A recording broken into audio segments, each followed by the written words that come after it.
When he was on the football field, Austin Box made a painful impression on his opponents. The linebacker from Enid was an important part of the Sooners' 2010 Big 12 championship team and recorded 8 tackles in the Sooners' win in the Fiesta Bowl. The personable 22-year-old was a product of a mother who was a school counselor and his lawyer father, who also was a college football player. He had, I thought, the best qualities of each of us. He was a very sensitive kid, very mindful of the feelings of others. At the same time, when he crossed the white lines, I mean, he was very, very competitive.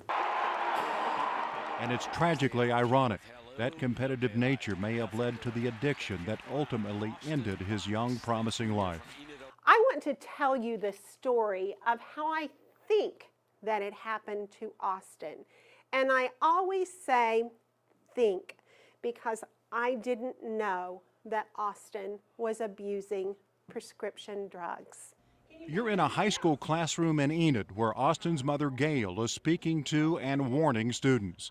Gail believes her son, who fought through several serious injuries during his athletic career, so badly wanted to be on the field helping his teammates who depended on him, that he turned to opioids, painkillers, to help him battle through the injuries.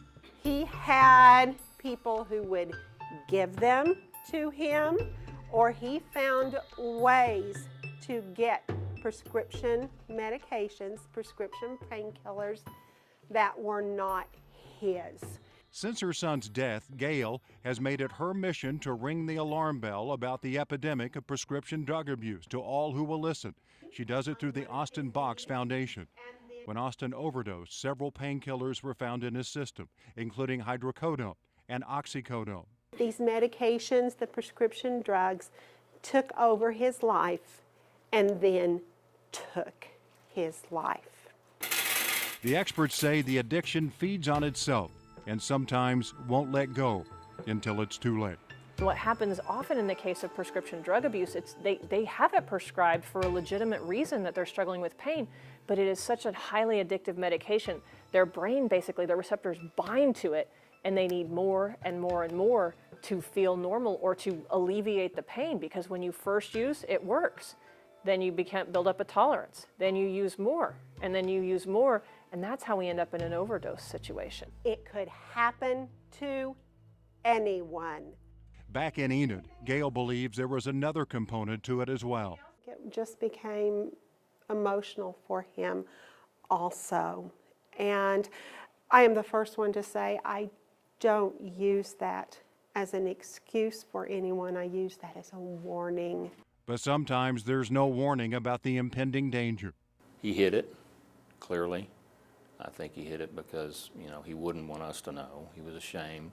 But obviously, it was a problem at that point in time. And so we just never noticed any outward signs of any difference in change in personality.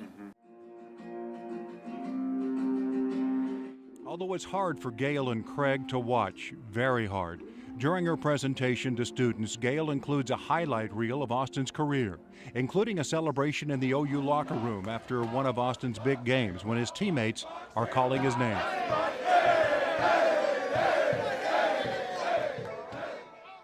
Every time I see that video clip, I cry. And I've seen it dozens and dozens of times, but when I can, I think it's important for me to be with her. And the pain never goes away. It's the first thing you think about when you wake up in the morning, and the last thing you think about when you go to sleep at night.